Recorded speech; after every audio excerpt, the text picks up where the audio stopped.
terminamos de estudiar el Evangelio según Juan, ¿no es cierto? Fue una jornada interesante durante mucho más tiempo de lo que yo había calculado que iba a durar, pero qué bendición tremenda. ¿Cuántos sienten que aprendimos algo y que nuestras vidas fueron afectadas por ese Evangelio? Yo siento que Dios me bendijo, me edificó. Cada clase, cada reunión, cada encuentro era estar atento a qué nuevo veo en este pasaje en el día de hoy. ¿Qué Dios nos dice hoy que no nos había dicho en otras ocasiones? Yo no tengo una cuenta clara de cuántas veces yo he enseñado ese Evangelio, pero yo calculo que debe haber sido más de 12 o 13 veces que yo he enseñado ese Evangelio en su totalidad. Yo sé que eso no suena como un enorme número, pero lo es. lo es. Y es la ocasión en que me parece que más cosas hemos visto que no habíamos visto en el Evangelio. Y entonces, obviamente, de ese día en adelante, la pregunta, o tal vez debo decir desde mucho antes, la pregunta ha estado: ¿y qué vamos a hacer después? Una vez terminemos con ese Evangelio, ¿para dónde vamos? La forma más fácil de resolverlo es decir, pues tal libro, otro evangelio o alguna carta, algún libro del Antiguo Testamento. Pero me parece que el Señor quiere que nos desviemos de allí un poquito por un rato. Yo quisiera invitarles a mirar en las Escrituras. A ver, lo iba a decir así de forma seca, pero no debo hacer eso. Es un tema que a mí me resulta de suprema importancia. ¿Por qué? ¿Por qué me parece tan importante este tema que vamos a estudiar? Porque quiero que consideremos un grupo de gente en la iglesia que a través de los años, a través de la historia, ha sido influyente, ha sido parte viva de la iglesia, y sin ese tipo de gente no podríamos existir como iglesia en el día de hoy. Temo decir simplemente voy a hablar de tal cosa porque alguien podría encogerse de hombros y decir cuán importante es esto. Pues yo quiero comenzar por leer con ustedes un pasaje que no habla directamente de ese tema, pero a mí me parece, y yo sé que en esto hay discrepancia teológica, pero a mí me parece que el origen de este proyecto ocurre en este pasaje. Y me refiero al capítulo 6 del libro de los Hechos. Vamos al libro de los Hechos. Nosotros tenemos que tener cuidado cuando hablamos de estudiar y leer acerca de la iglesia primitiva. ¿Por qué razón yo digo que tenemos que tener cuidado al leer de la iglesia primitiva? Pues por varias cosas. En primer lugar, porque la iglesia primitiva a menudo es mirada por algunos estudiantes de la Biblia como la iglesia modelo. Esa es la iglesia perfecta. ¿Cuán perfecta era la iglesia primitiva? Pues la iglesia primitiva tenía muchas cosas maravillosas. La iglesia primitiva tenía muchas cosas extraordinarias, pero era perfecta. En primer lugar, podemos demostrar con las Escrituras que la iglesia primitiva no era perfecta. Pero hay algo más que a mí me cautiva con respecto a la iglesia primitiva. Lejos de ser presentada en la Biblia como la iglesia perfecta, es presentada en la Biblia como la iglesia incipiente. Así es que la iglesia primitiva es tan perfecta como un bebé es un hombre o una mujer es un hombre, ¿sí? Esa criaturita de 6 meses es completamente hombre, completamente ser humano. Esa niña es completamente ser humano, completamente persona. Pero ¿cuánto le falta para poder hacer lo que usted hace? Así es que es un ser humano en desarrollo. Es una personita en desarrollo, es un hombre, una mujer en desarrollo. Le falta mucho por aprender, le falta mucho por crecer, le falta mucho por desarrollarse. La iglesia primitiva debe ser mirada de esa forma. Debe ser vista no como el modelo perfecto de iglesia, sino como la iglesia incipiente. Hay otro detalle, ¿están de acuerdo conmigo en eso? Hay otro detalle con respecto a la iglesia primitiva que tendríamos que considerar, y es que se dan unos fenómenos en la iglesia primitiva que nunca se van a repetir en la historia. ¿De dónde usted saca una iglesia local con 12 apóstoles? No uno.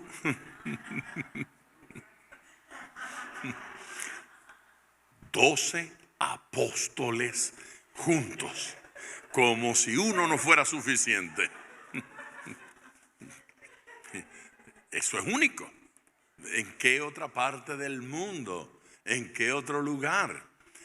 Ahora, no solo eso, un montonal de gente que conoció a Jesús personalmente.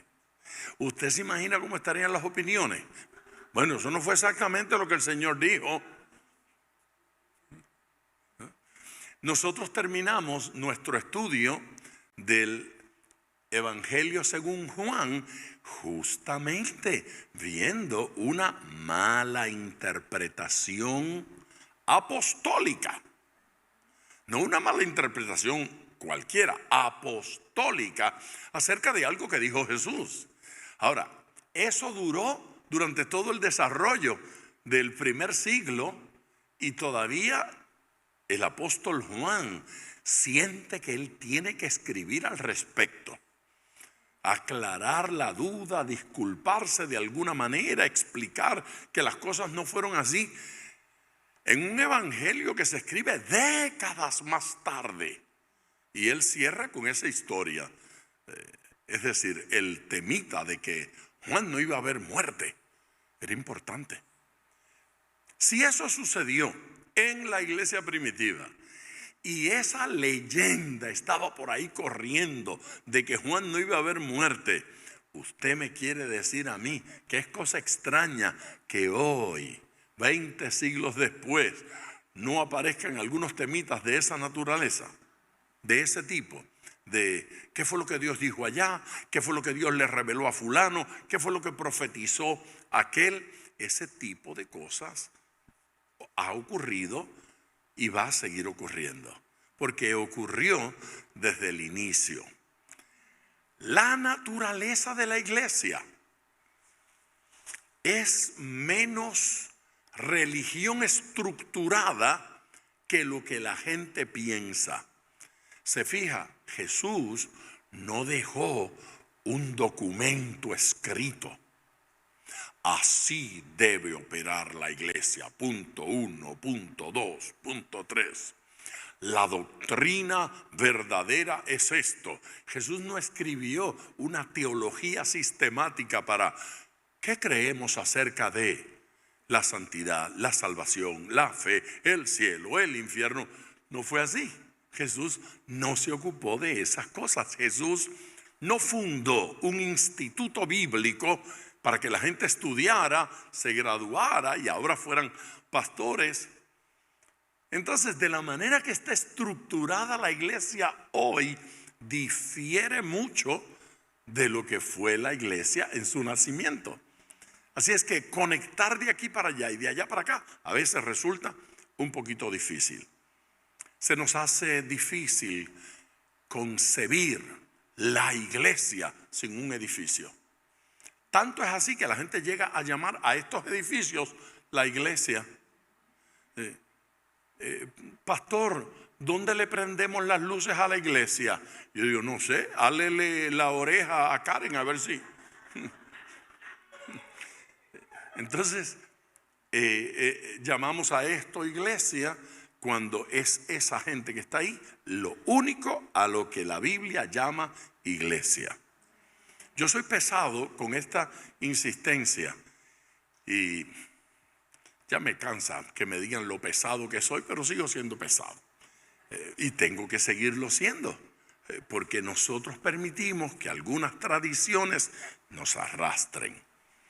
No solamente dependemos de los edificios, la iglesia, que la mayor parte de su historia, 19 siglos, los vivió sin electricidad, hoy no puede existir sin electricidad. Hoy no puede existir sin micrófono, hoy no puede existir sin pantalla, hoy no puede existir sin proyectores, ¿no es cierto? Sin acondicionadores de aire. No podemos existir, los necesitamos. Hemos creado dependencia de esas cosas. ¿Es eso bueno o malo? Yo no sé. Tal vez ni bueno ni malo, porque la iglesia tiene que existir en su contexto histórico. Y en ese contexto existimos, funcionamos y tratamos de ser. Lo importante es que intentemos ser de bendición.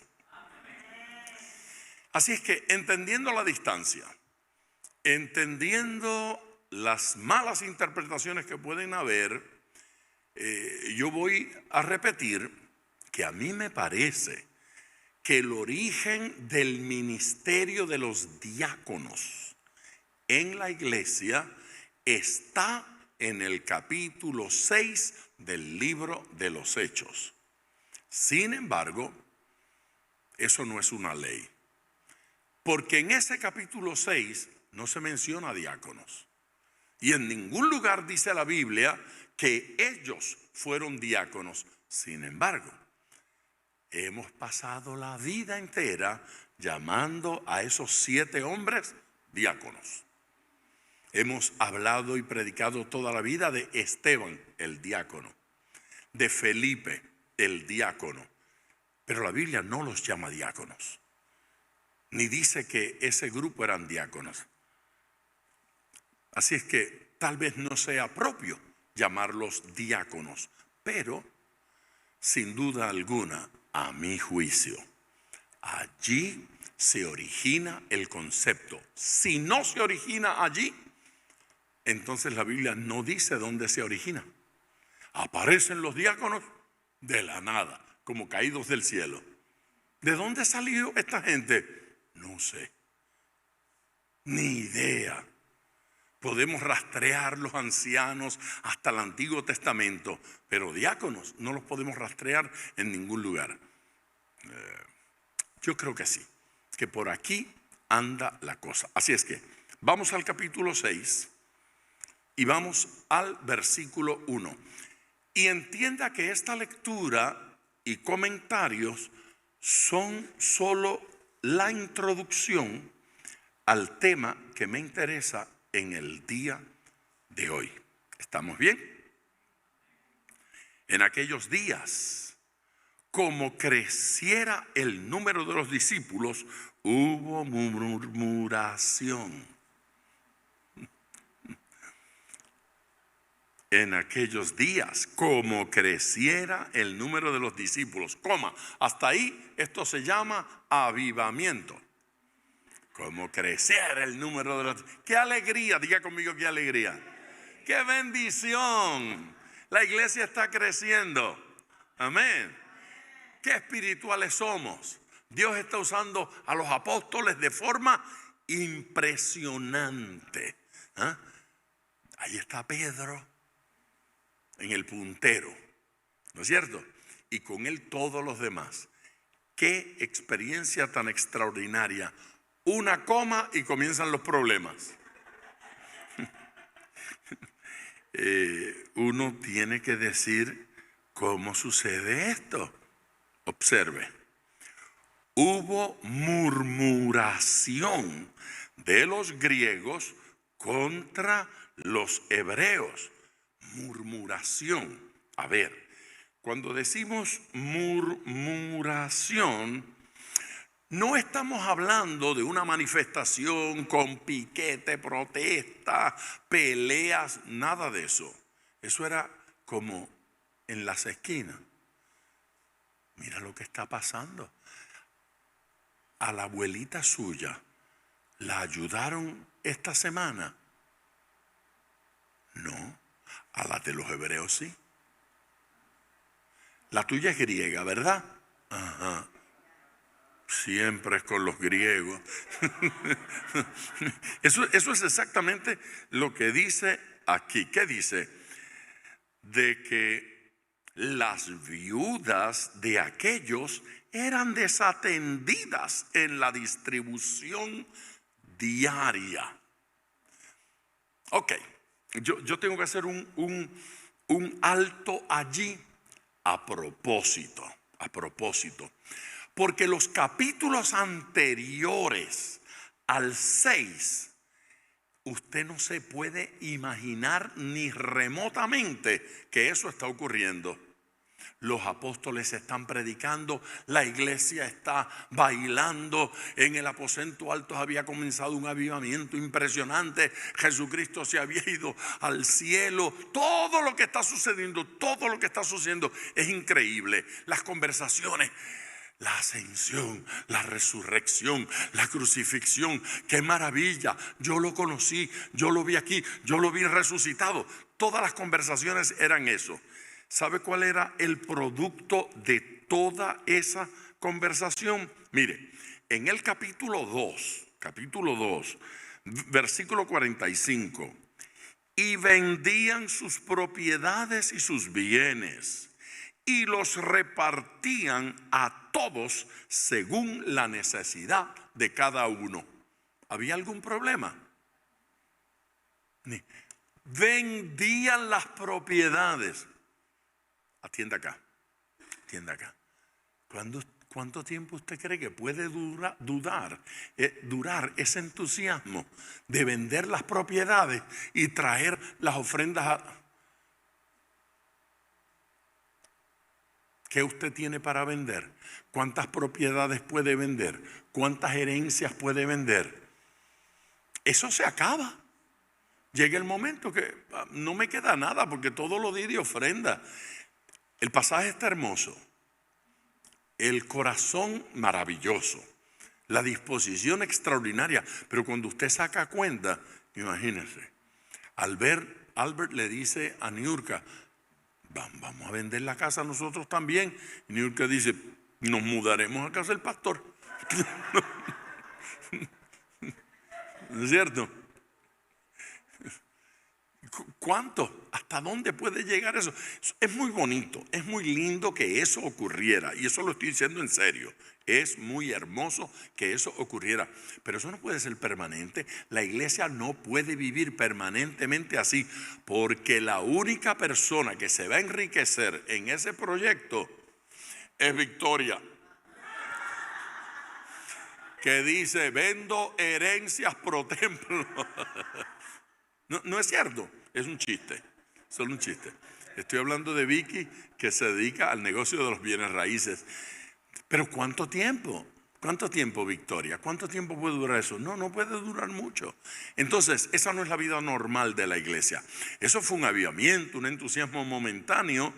Parecía que todo estaba resuelto, porque ahora tenemos todos los bienes en común. ¿Por cuánto tiempo? ¿Y qué dicen mis hijos? ¿Y qué dicen mis nietos? Vamos al capítulo 4. Seguimos en Hechos. Mire el capítulo 4. Mire el versículo 34. Así que no había entre ellos ningún necesitado. ¿Cómo dice? Ningún necesitado, capítulo 4.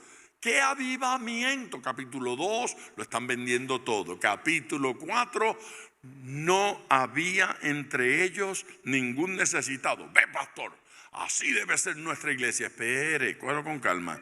Porque todos los que poseían heredades o casas las vendían y traían el precio de lo vendido y lo ponían a los pies de los apóstoles. Y se repartía a cada uno según su necesidad.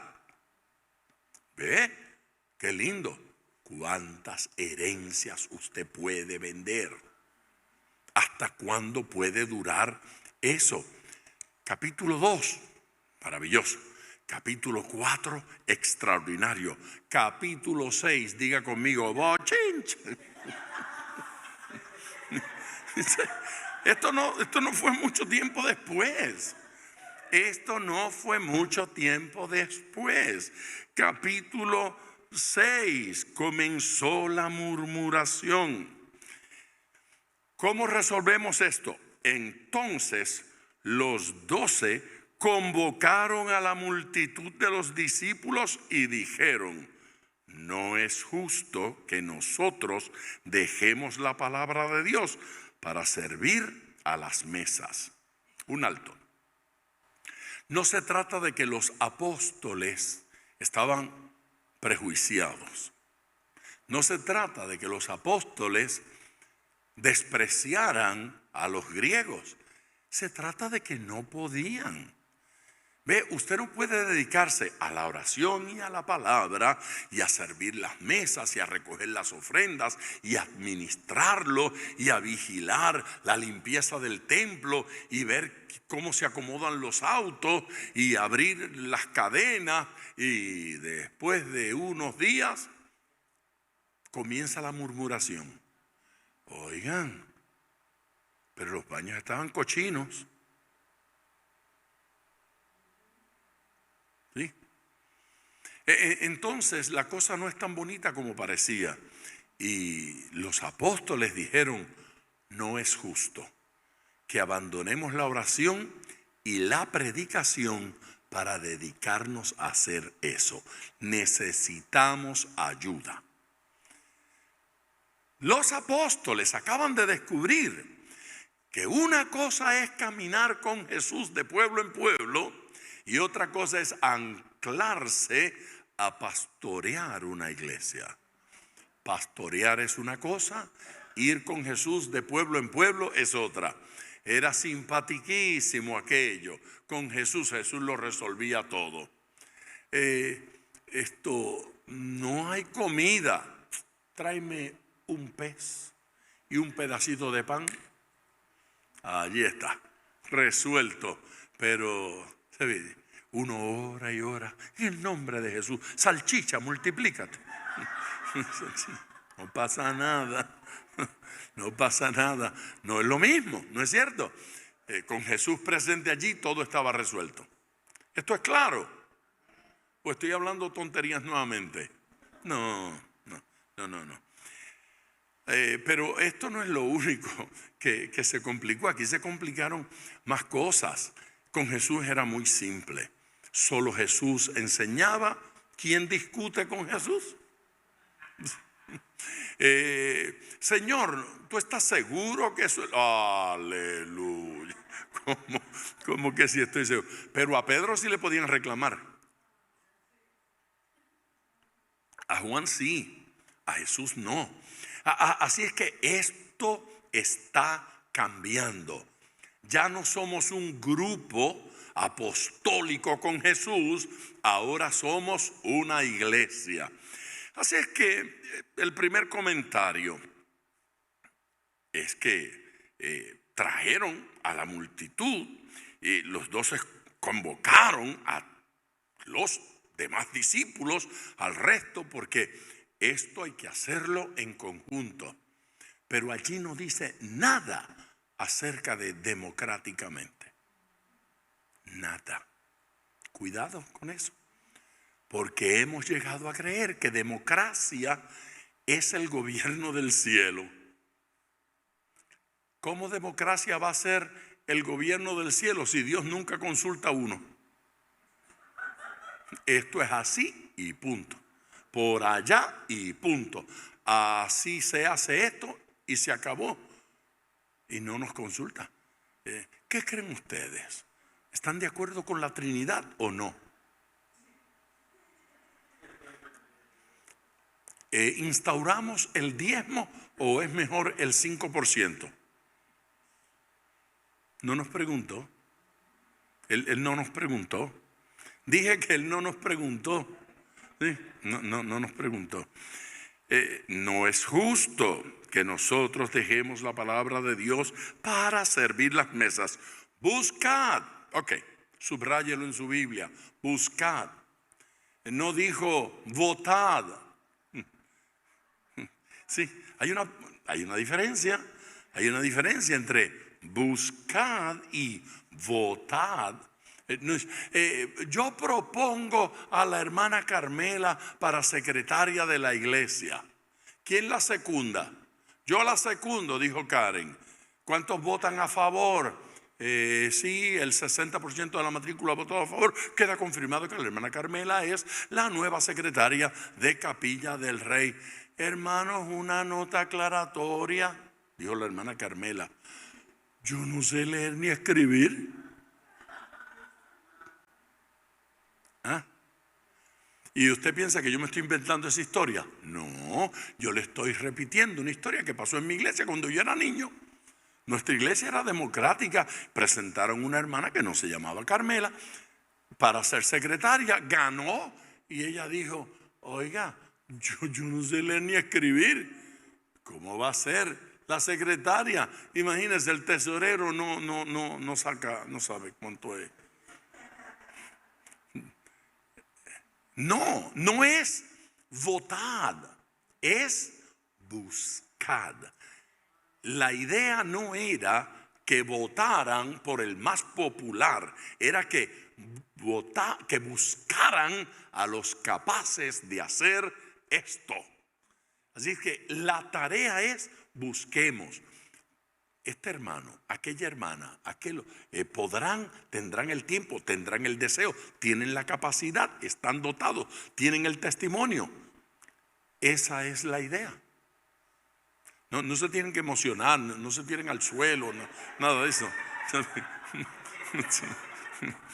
Buscad. Es que cuando yo vi eso de buscar y no votar, yo me emocioné y estoy tratando de que usted se emocione.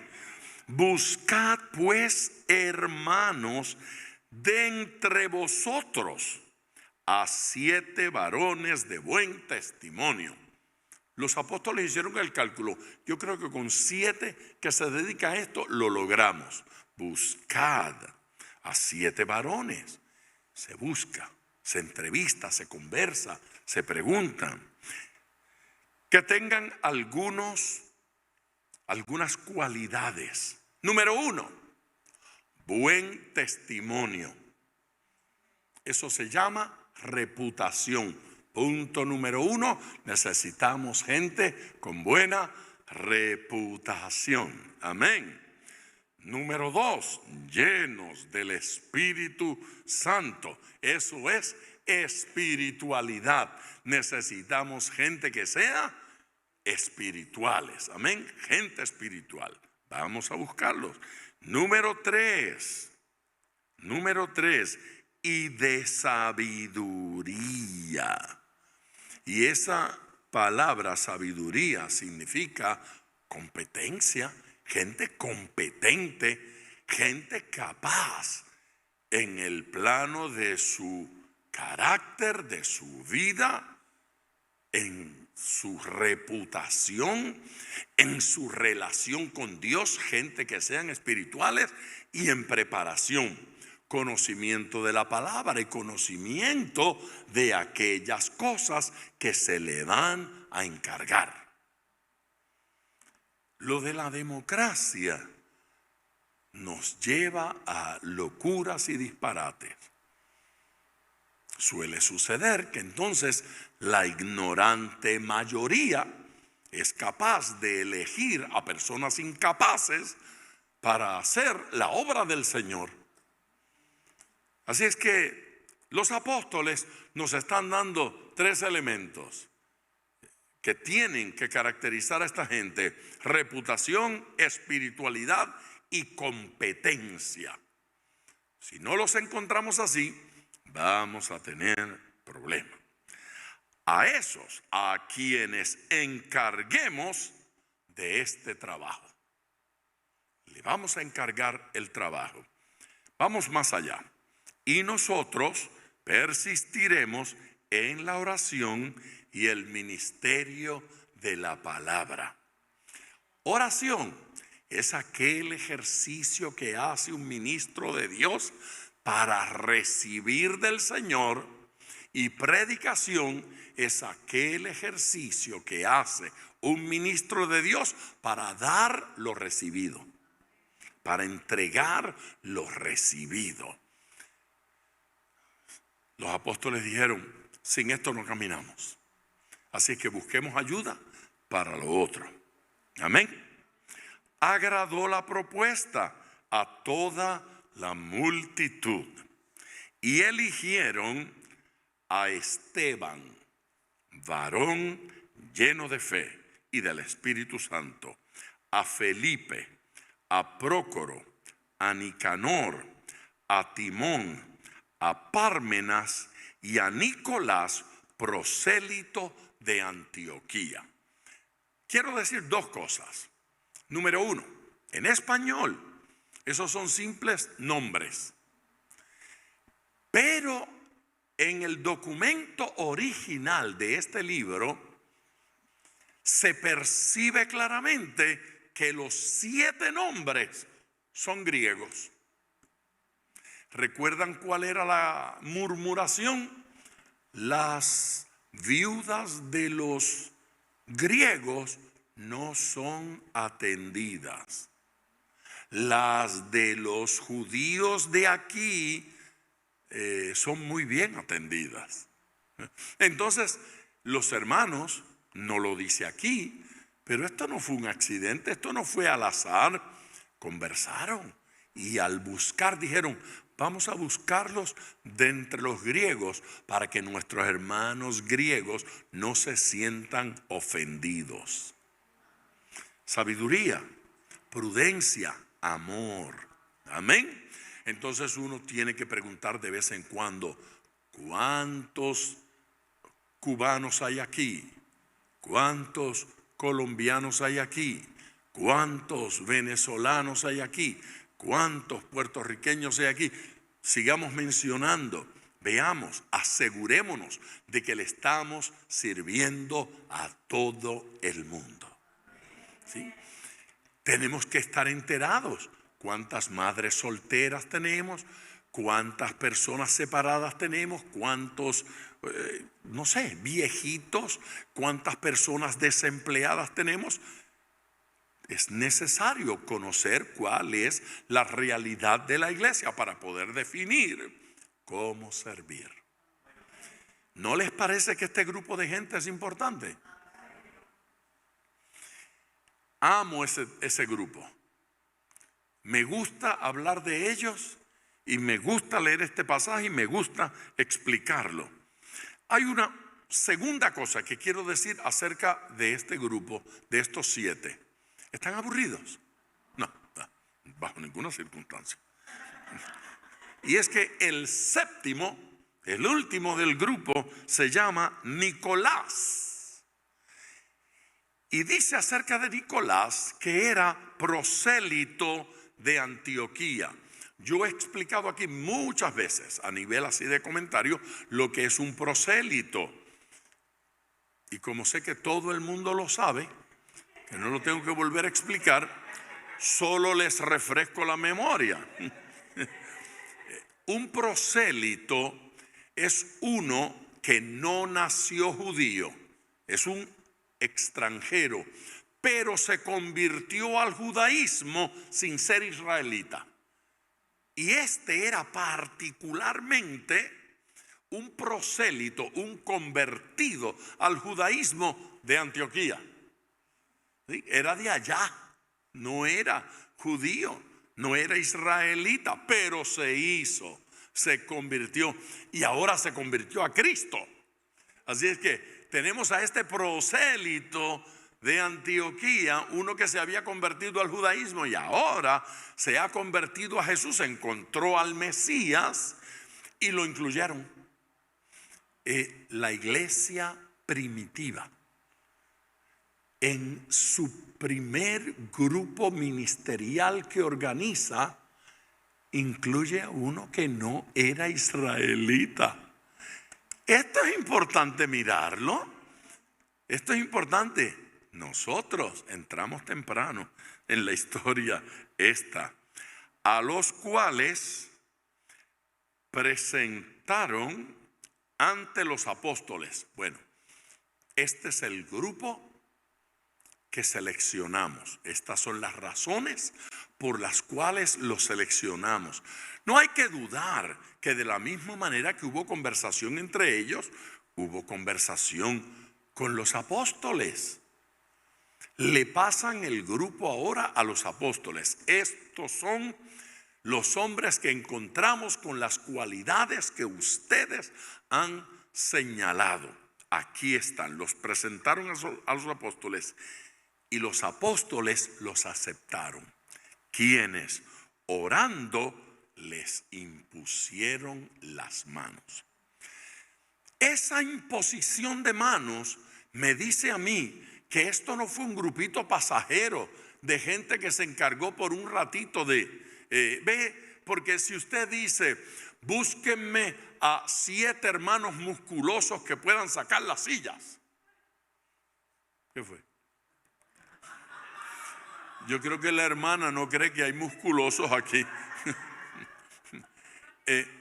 No se requiere imposición de manos porque no se va a constituir un ministerio, simplemente se va a resolver un problemita. No, yo en eso me voy a pelear hasta el siglo próximo con todos los teólogos que quieran diferir en esto. Pero al imponerle las manos se está constituyendo un ministerio en la iglesia local.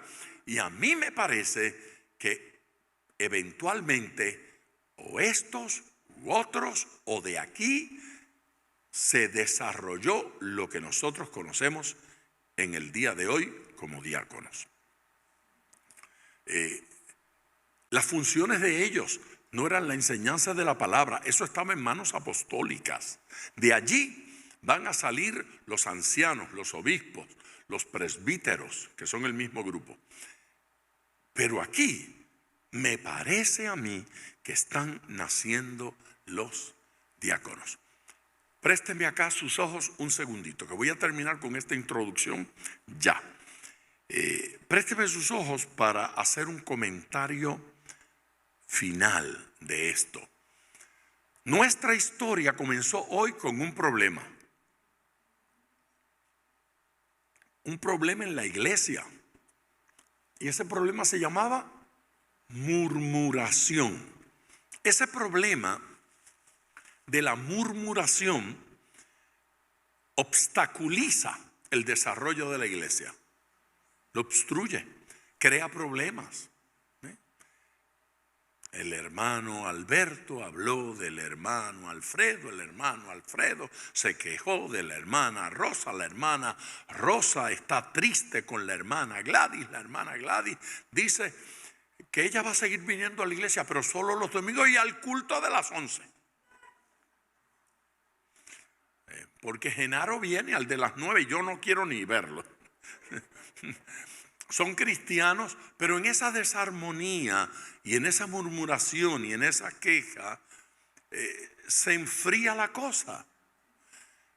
Pero los apóstoles aparecen con una propuesta. A los hermanos les parece bien, deciden hacerlo. Nadie dijo que esto es perfecto.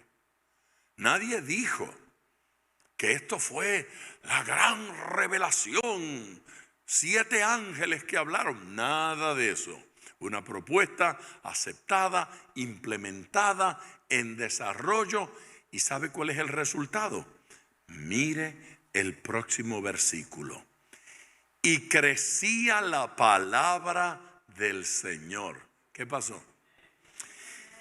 Y crecía la palabra del Señor, y el número de los discípulos se multiplicaba grandemente en Jerusalén. También muchos de los sacerdotes obedecían a la fe. Judíos de religión se estaban convirtiendo a Cristo. Sacerdotes del judaísmo se estaban convirtiendo. La iglesia en Jerusalén crecía. Si ellos no hubiesen tomado, perdónenme la grosería de esta expresión, el toro por los cuernos, si no los hubiesen agarrado, si no hubiesen enfrentado el problema y haberlo resuelto, ese versículo 7 no aparece. Pero cuando nosotros resolvemos un problema, avanzamos. ¿Sí? Hay una murmuración, hay que acabarla. ¿No es cierto? Hay una queja, enfrentémosla. ¿Sí? Aquí la única que canta es la hermana Petra. Búsquense a 3 hermanas bien entonadas, con buenas voces y buena presencia, y las mandan a ensayar allá donde se juega fútbol por 6 meses. Y después las trae para probarlas. Lo que sea. Pero hay que resolver el problema. Hay que resolver la situación. ¿Les parece bien? ¿Les parece cierto? ¿Les parece correcto? Utilicemos eso que yo acabo de hacer como introducción a nuestro tema de los diáconos. Y vámonos ahora a la carta del apóstol Pablo a los Filipenses. Filipenses capítulo 1 y versículo 1. Cuando Pablo escribe esta carta a los Filipenses, iglesia que él había fundado, iglesia a la que él ministraba con cierta regularidad, escribe: Pablo y Timoteo, nosotros dos, siervos de Jesucristo. Mire, a mí me parece tan hermosa esa expresión. Pablo y Timoteo, siervos de Jesucristo. ¿Por qué me parece tan extraordinaria? Porque la mayoría de la gente a través de la historia ha considerado a Pablo el más grande de los teólogos, de los maestros, si se quiere, de los apóstoles, el más grande de los misioneros, fundando iglesias como nadie más, cuando menos que esté registrado. La persona que escribe más cartas en el Nuevo Testamento, el que tiene más libros canónicos a su haber. Este no es un insignificante hombre, es un gigante, ¿no es cierto? No me tiembla el pulso de decir el apóstol Pablo era un gigante. Pues el mayor honor del apóstol fue ser siervo, esclavo de Jesucristo. Yo, Pablo y Timoteo, esclavos, servidores. ¿Sí? Servidores de Jesucristo. Pablo se proyecta a sí mismo como esclavo de Jesucristo, no como amo de la iglesia. Importante. Como servidor de Jesucristo, no como jefe de la iglesia, no como dueño, no como señor, no como el que manda en la iglesia, sino como el que sirve a Dios, como el que sirve al Señor en la iglesia. Pero estemos claros, siervo, aleluya, amén. Volvamos a nuestro versículo. Pablo y Timoteo, siervos de Jesucristo, oiga esto, a todos los santos en Cristo Jesús que están en Filipos con los obispos y diáconos. Ya ustedes saben que voy para los diáconos, ¿verdad? Pero antes de llegar allí, ¿no le parece a usted interesante la forma en que construye la oración el apóstol? No diga que sí, que todavía no he dicho de qué estoy hablando. Observe, como cosa interesante, menciona a la iglesia primero, a los santos. Los santos son la iglesia. A todos los santos, o sea, Pablo y Timoteo, siervos de Jesucristo, ¿a quién? ¿A quién le está escribiendo? A todos los santos en Cristo Jesús que están en Filipos. Primero la iglesia, con los obispos y diáconos. Primero la iglesia, después los líderes.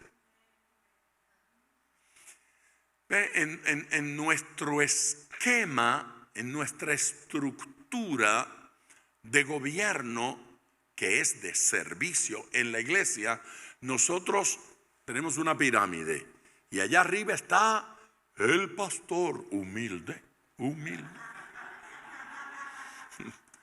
Los que están con él, el equipo pastoral, los diáconos, y abajo en la pirámide, casi en el sótano, los fieles, la iglesia. ¿Sí? Así funcionamos. Esto está escrito al revés.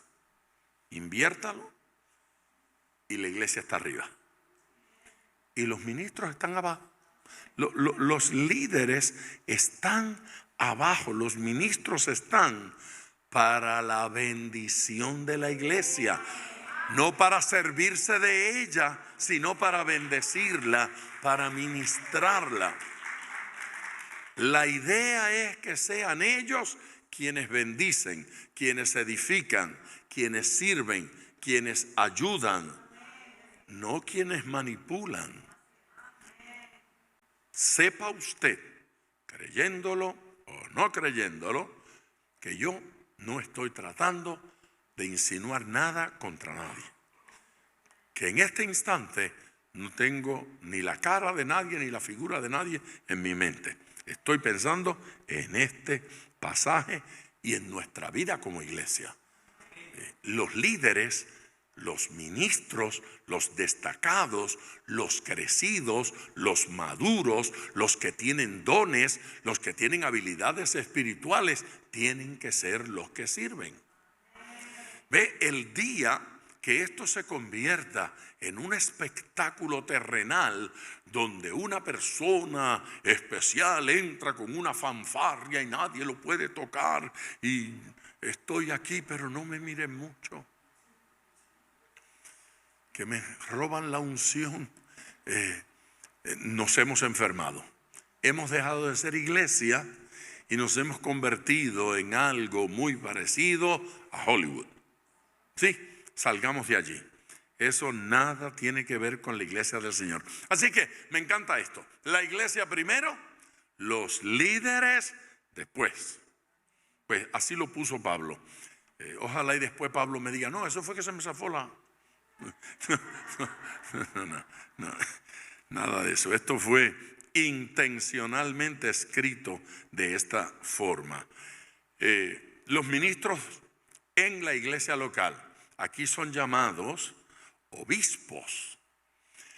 Un obispo es un supervisor, oversee lo llaman en inglés, uno que sobrevé, traducen algunos, no sé, es supervisión realmente. Ese sobrever es supervisar.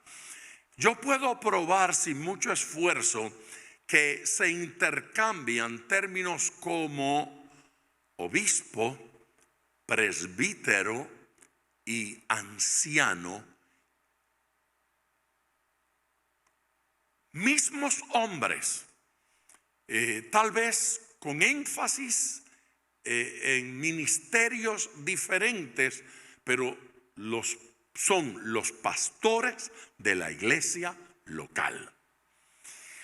El concepto religioso de pastores, más abajo ancianos, más arriba obispos, los presbíteros todavía tienen mayor autoridad.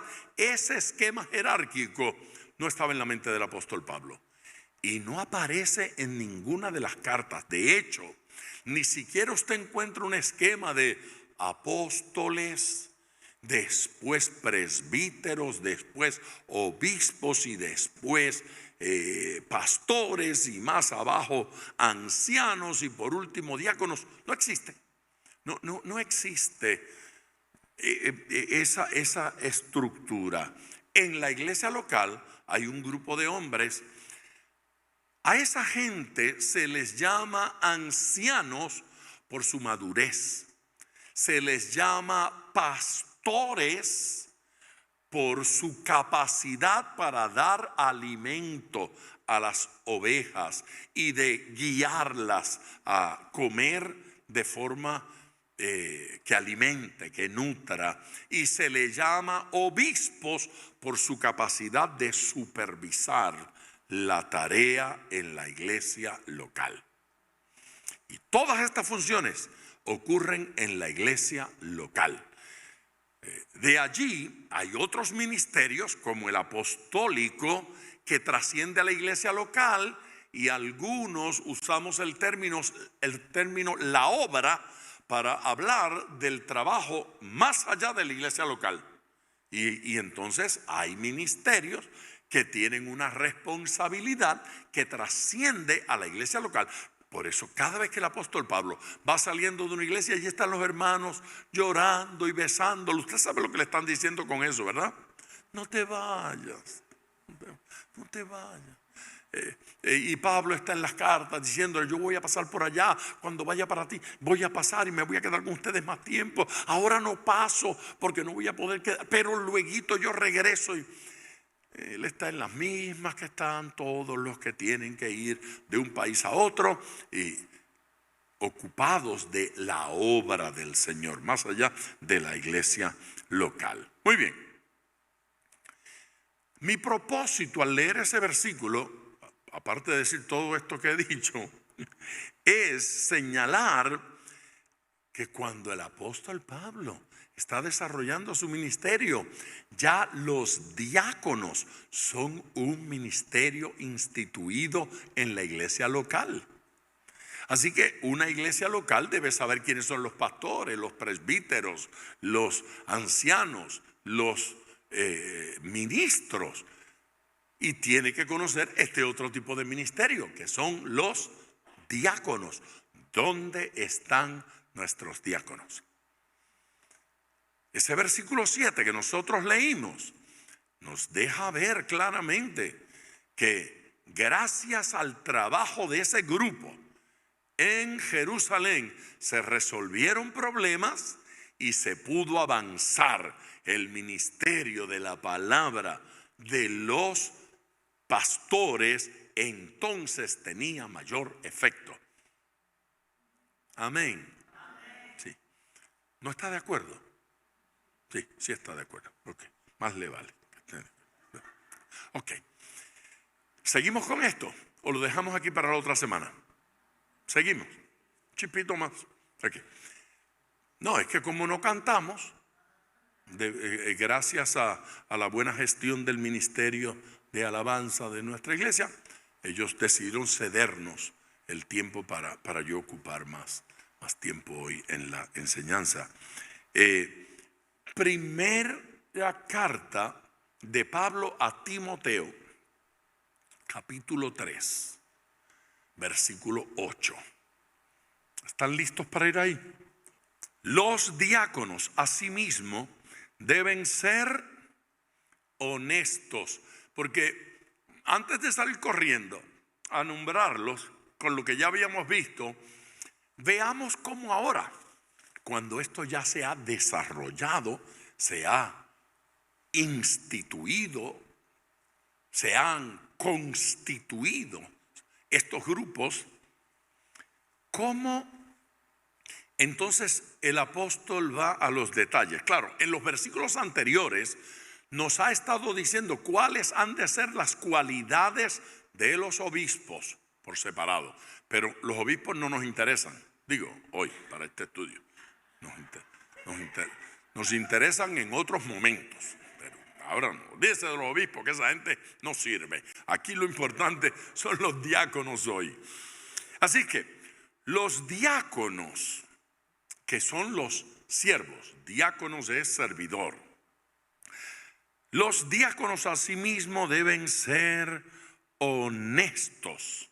Ok, definamos honestos. Honestos se puede traducir honorables.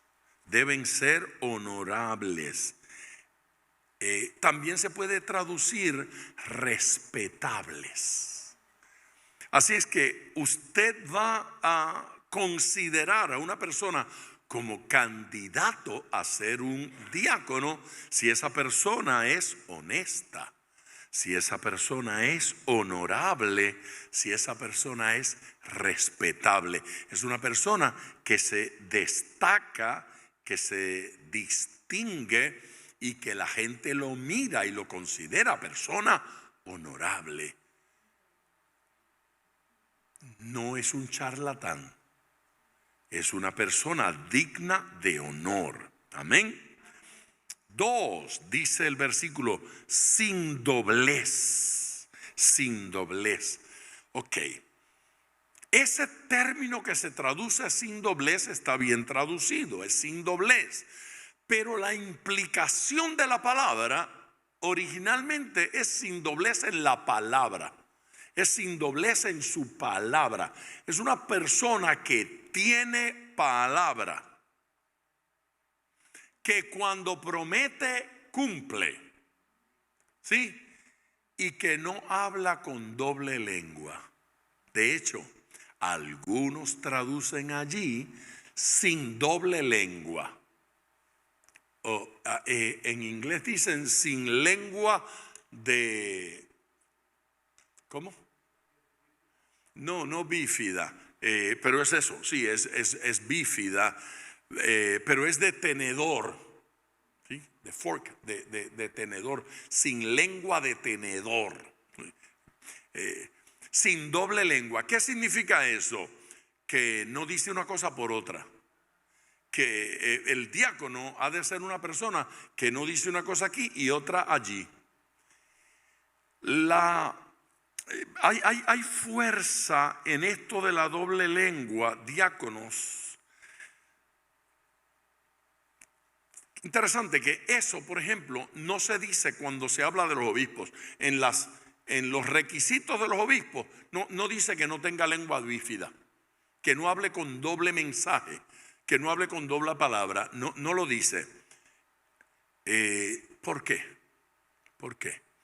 Porque los diáconos están entre el pueblo, tienen mayor roce y relación entre los hermanos.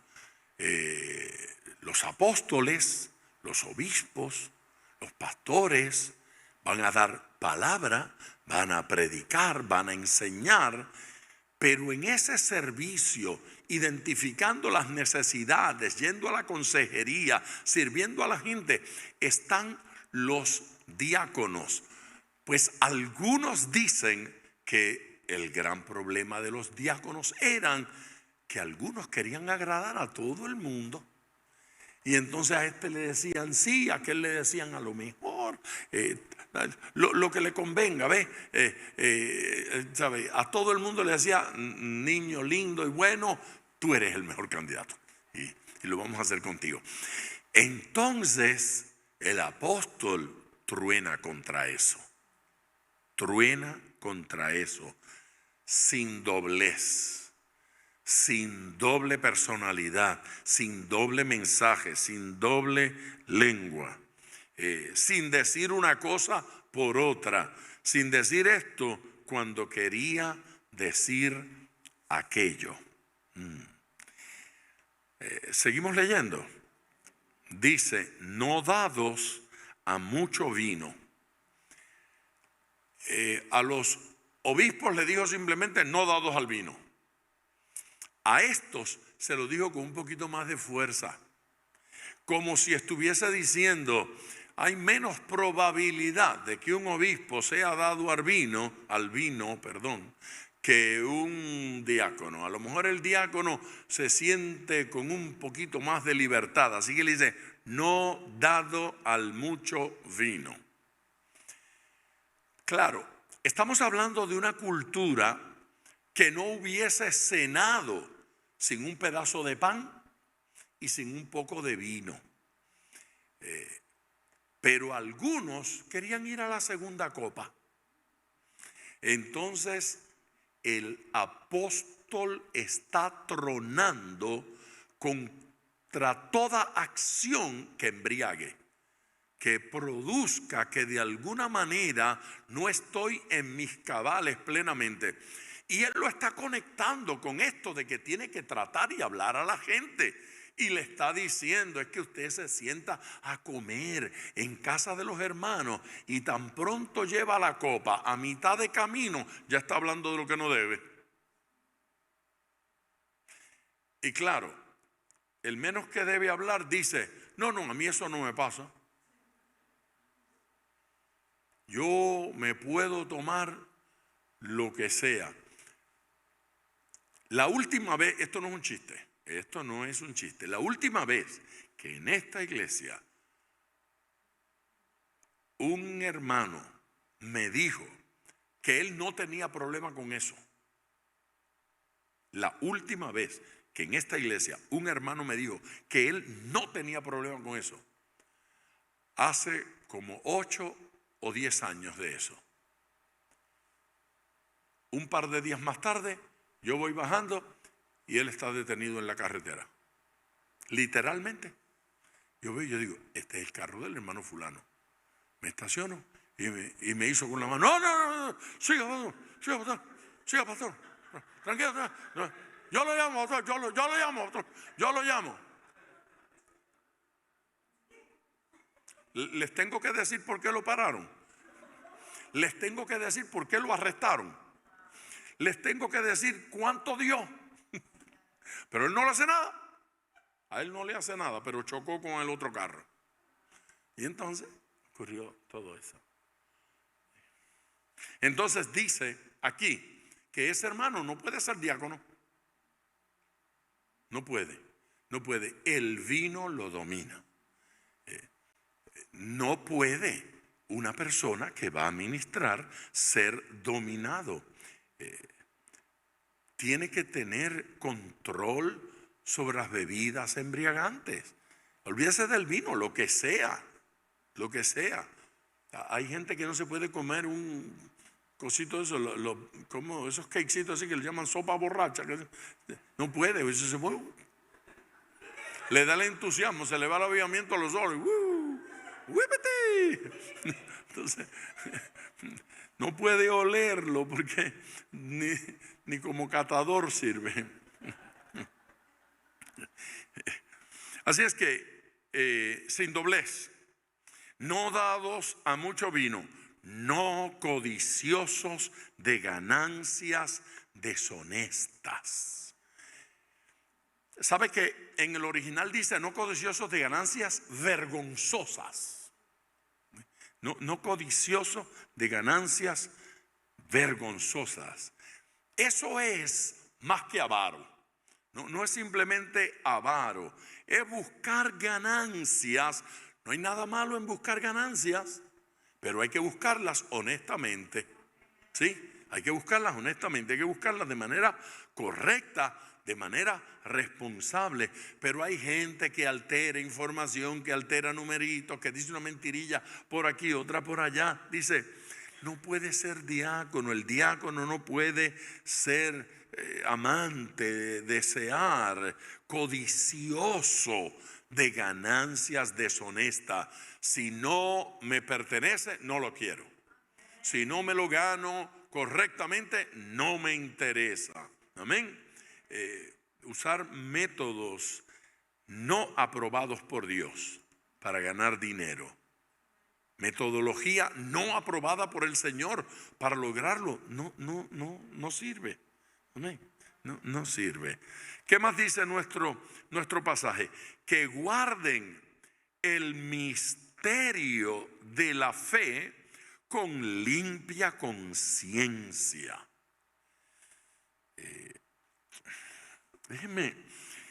Fíjese, nuestro pasaje me parece a mí, aquí, déjeme ir en la Biblia, es que yo lo anoté aquí en esta hoja donde escribí los versículos bíblicos, pero déjeme ir a la Biblia para leérselos directamente de aquí. Ok, capítulo 3. Ok, mire en la primera carta, estamos en el mismo lugar, capítulo 3. Nosotros estamos leyendo del versículo 8 en adelante. En nuestro versículo, el 9, dice que guarden el misterio de la fe. Es interesante, cuando uno pregunta, ¿qué es el misterio de la fe? Más abajo, en el mismo capítulo, ya para el versículo 16, mire cómo dice: e indiscutiblemente grande es el misterio de la piedad. Está hablando de lo mismo. Está hablando de lo mismo. Y ahora lo describe, lo explica. El misterio de la piedad. ¿Qué es? Dios fue manifestado en carne. Gran misterio. Justificado en el Espíritu. Seguimos. Visto de los ángeles. Predicado a los gentiles. Creído en el mundo. Recibido arriba en gloria. La doctrina del misterio de la fe, la doctrina del misterio de la piedad, ahí está, bien clara. No hay nada que discutir, que guarden el misterio de la fe con limpia conciencia. ¿Qué significa eso? Pues significa, de alguna manera, asidos, agarrados a la sustancia misma de la fe cristiana, con sinceridad, con transparente conciencia, desde lo profundo del corazón, sin hipocresía, amén, que se esmera en poner por obra la doctrina de la salvación. ¿Qué es esa? Que se esmera, que se dedica, que se esfuerza por ponerla en práctica. Y estos también sean sometidos a prueba primero. Estos diáconos, después de decir todo esto, dice, y sean sometidos a prueba primero. Entonces ejerzan el diaconado si son irreprensibles. Es decir, que una persona que va a ser nombrada como diácono debe ser evaluada en todo esto. Algunos ven en ese sean puestos a prueba primero, posiblemente que se les den ciertas responsabilidades para ver si las cumplen, para que muestren su interés y su deseo, para ver lo que pasa cuando llueve, qué pasa cuando le duele el oído, ya se me acabó la unción diaconal, hoy no voy. ¿Sí? Y se requiere, se requiere, porque ¿de qué se trata? De nombrar en posiciones ministeriales a los más populares, al que más gente abraza, besos reparte, es más simpático, pero no se le ve ni el pelo. Mire, en este instante hay alguien que me está viendo desde su cama, que está diciendo, me está tirando con todo. Es verdad, yo lo tenía usted en la lista corta para diácono, pero estoy por borrarlo. Imagínate, no se puede ejercer ministerio diaconal desde la cama, las redes sociales. Es imposible. hay que estar de cuerpo presente, pero respirando. Respirando. Sometidos a prueba primero. Hay que evaluar carácter, hay que evaluar madurez, hay que evaluar conocimiento doctrinal. Sean sometidos a prueba primero. Eso es lo que dice nuestro pasaje. Entonces ejerzan el diaconado si son irreprensibles. Las mujeres asimismo sean honestas, no calumniadoras, sino sobrias, fieles en todo. Yo voy a dejar a las mujeres exclusivamente, para otro momento en el que quiero hablar de ellas. Pero, no es que quiero hablar mal de las mujeres, que quiero tratar el tema, ¿verdad? Pero esto es importante. En primer lugar, las está mencionando aquí en el tema diaconal. Algunos traducen ese versículo, de hecho no sé si la Nueva Versión Internacional lo hace, pero algunos las traducen directamente como las esposas. Aquí donde dice las mujeres, asimismo, las esposas, diciendo con eso las esposas de los diáconos. Ok, eso tiene su peleita, porque algunos traducen las diaconisas. Porque entonces dicen, se debe interpretar que está hablando de los diáconos, pero un detalle acerca de las hermanas que son diaconisas. Y yo no creo que a las hermanas le va a resultar muy simpático, pero de una vez le mete. Asimismo sean honestas, no calumniadoras, sino sobrias, fieles en todo. Da unos detallitos que parecería que el apóstol piensa que es las patitas de donde cojean más las mujeres que los hombres, pero no se atribule porque la lista de los hombres fue más larga. O sea, a los hombres les dieron más duro, pero a las hermanas le dice un par de cosas. Si me lo va a preguntar cuando termine el culto, se lo voy a contestar ahora.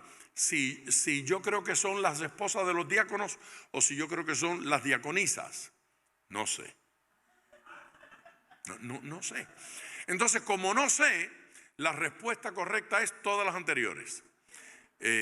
Yo no tengo ningún problema en que si la esposa del diácono ejerce como diaconisa, los llamemos diáconos a ambos. Y no tengo ningún problema en que una hermana por sí sola sea considerada diaconisa. Ningún problema. Ya ha comenzado la artillería pesada de los reformados que me tiran con todo. Cuando yo digo esas cosas, no me importa.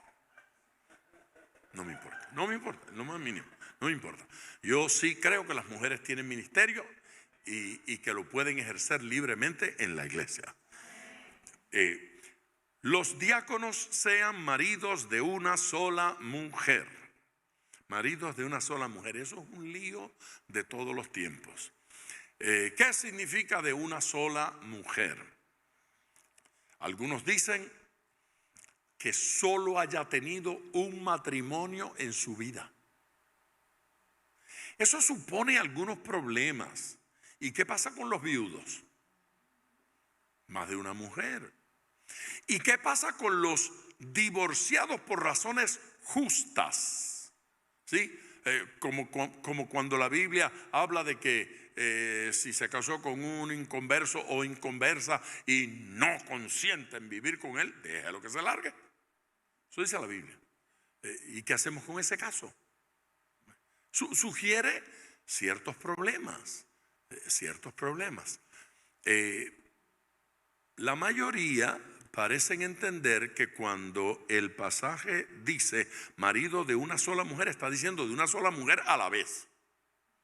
Que no tenga dos esposas. Pues yo creo que probablemente eso es lo que tiene más sentido. ¿Sí? No me voy a dejar cortar la cabeza por eso. Pero tiene más sentido. Los diáconos sean maridos de una sola mujer y que gobiernen bien sus hijos y sus casas. Que gobiernen bien, que administren bien, ¿sí? Que tengan a los hijos en sujeción. que sean creyentes, que amen al Señor, que respeten, que tengan vida sin escándalos. ¿Estamos bien? Entonces, eso provoca que nos dediquemos a nuestros hijos. Porque los que ejerzan bien el diaconado ganan para sí un grado honroso. ¿Sabe que esa expresión significa un escalón? Subió un escalón. ¿Subió un escalón para con Dios? Puede ser, yo creo que sí. Subió un escalón para con la iglesia sobre todo. Cuando ejerce bien el diaconado ante los ojos de la iglesia, se prestigia, se eleva. Amén. Para uno ejercer bien el ministerio, tiene que tragarse tantas cosas. Tiene que renunciar a tantas otras. Tiene que morderse la lengua, apretar los dientes. Amén. Y dejar que Dios haga. Amén. Ganan para sí un grado honroso. Mire, hay otra posición y es los que creen que el diaconado es un paso al obispado. A mí me parece que eso es un disparate, porque eso es decir que los diáconos no son ministros de verdad, que eso es simplemente un escalón para ir a otro lado y que ese escalón del que habla ahí es hacer... No, eso no es verdad. Eso no es verdad, porque entonces se tendría que establecer que la forma de llegar a ser obispo es ese, primero aquí, después allá, y eso tampoco es verdad. Eso no es cierto, eso me parece a mí un disparate. Yo no estoy diciendo que eso no puede suceder, yo no estoy diciendo que un diácono no puede llegar a ser obispo, puede ser, pero no es un requisito y no es para eso que se es diácono. Hay gente que va a ser diácono toda la vida, felizmente diácono. Amén. Y otras que van a ser felizmente casados. Y mucha confianza en la fe que es en Cristo Jesús. Eso es una linda expresión, mucha confianza en la fe. Es una fe que tiene objetivo central en Cristo Jesús. Amén. Y esa fe es animada cuando nosotros ejercemos bien nuestra tarea ministerial. Se anima, yo no sé si decir se envalentona, pero se fortalece. De alguna manera nuestra fe se ve desafiada y funciona. ¿Sí? Se siente saludable para ejercerla. Y la gente lo ve. Amén.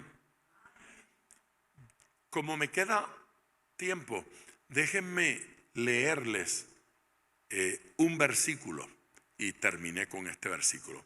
Está en Romanos 16, versículo 1. Os recomiendo además nuestra hermana Febe, la cual es diaconisa de la iglesia de Cencrea, que la recibáis en el Señor como es digno de los santos, y que la ayudéis en cualquier cosa en que necesite de vosotros, porque ella ha ayudado a muchos y a mí mismo, dice Pablo. Y a mí mismo, a mí me ha ayudado esa hermana. Era una diaconisa. ¿Me van a perdonar otra vez aquellos del otro bando? Pero yo no creo que esta hermana es esposa de diácono. Esta hermana es una diaconisa por derecho propio. Esta hermana es una servidora. Aquí no mencionan al marido por ningún lado. Y ni me importa si es que existe o si es que no existe. Y si es diácono o no es diácono. Aquí no dice. que ella esté ejerciendo diaconado en relación a nadie. Ella por derecho propio le ha servido a muchos de los hermanos, de los ministros y al apóstol Pablo particular y personalmente. Él está recomendando el ministerio de esta mujer. Así es que yo no veo de dónde pueden sacar que es simplemente porque es la esposa de. Es que a mí se me hace tan difícil creer que a la esposa del ingeniero se le llama ingeniera. ¿Quién le dijo a usted que la esposa del médico es la médica? Es un disparate. Se es ministro por derecho propio. Dios le dio un don, usted lo ejerce. Si usted es hombre, ejérzalo como hombre. Y si es mujer, ejérzalo como mujer. Y no invente que no hay otro equipo. O son hombres o son mujeres, y ahí se acabó la historia esta, porque eso fue lo que Dios creó y diseñó para la iglesia. Amén. Así que en la iglesia tenemos que estar firmes en esta idea. Yo creo que nosotros estamos en una etapa como iglesia que requerimos que retomemos esta labor diaconal, esta tarea diaconal. Así es que esta no va a ser la única vez que yo voy a hablar sobre diáconos. Yo todavía tengo algunas cositas más que decir acerca de los diáconos. Y próximos días, ya les diré cuándo, quiero nuevamente estar acá para enseñar algo más acerca de estas funciones diaconales. Y les voy a pedir que como iglesia comencemos a orar y a pedirle al Señor que nos ayude a identificar aquellas personas que han de desarrollar ese cuerpo diaconal en nuestra iglesia. Queremos que Dios nos haga saber quiénes son. A mí me parece ver 3 aspectos a considerar en la identificación y el nombramiento de diáconos. 1, que la iglesia se active en ese proceso identificando por estas cualidades a aquellos que ellos sienten que pueden ser diáconos. Así es que es evidente que uno de los grupos que va a participar en la identificación de diáconos es la multitud de los discípulos. Tenemos que encontrar una manera de lograr que los hermanos puedan expresarse, sea sugiriendo, diciéndole a cada creyente: bueno, hermanos, vamos a elegir 5 diáconos. Escriba en un papel en orden el que usted piensa que es el más cualificado, el segundo, el tercero, el cuarto y el quinto. ¿Ven? Porque así yo voy a saber que usted piensa que el hermano Teodoro es el más calificado para ser diácono, y que después está la hermana Genoveva, y que después está quien sea. Y luego nosotros podemos ver eso y decir: ok, estos son los hermanos y hermanas que gozan entre la iglesia de mejor testimonio para ejercer diaconado. ¿No les parece que eso es saludable? Pues yo creo que sí. La segunda cosa que veo yo en ese pasaje es que entonces se presentaron a los apóstoles, a las autoridades pastorales de ese grupo, a Pedro, que había sido señalado por el Señor para pastorear, y a los otros que estaban con él trabajando. Y se requirió entonces la imposición de una mano de autoridad para confirmar a esa gente, de tal manera que ellos no se sintieran simplemente identificados por el pueblo, sino autorizados por los apóstoles, con esa bendición sobre ellos. Y me parece que hay una tercera cosa que hay que considerar, que la persona sienta que debe ser diácono. Y yo creo que a esas personas los debemos entrevistar, conversar con ellos, preguntarles si ellos entienden qué cosa es ser diácono y si están de verdad dispuestos a ejercer esa labor, esa responsabilidad, que no es un jueguito. Amén. Que no se trata de un título vacío, sino que se trata de una enorme responsabilidad. ¿Les parece? De esa forma, me parece a mí que por 3 testimonios nosotros vamos a elegir diáconos. Dios debe poner ese testimonio en la iglesia. Dios debe poner ese testimonio en los pastores. Y Dios debe poner ese testimonio en los individuos. Ellos deben sentir que Dios los llama. La iglesia debe sentir que son los indicados. Y los pastores deben poner las manos sobre ellos, ungirlos y pues después de haberlos probado, dejarlos operar, funcionar como diácono.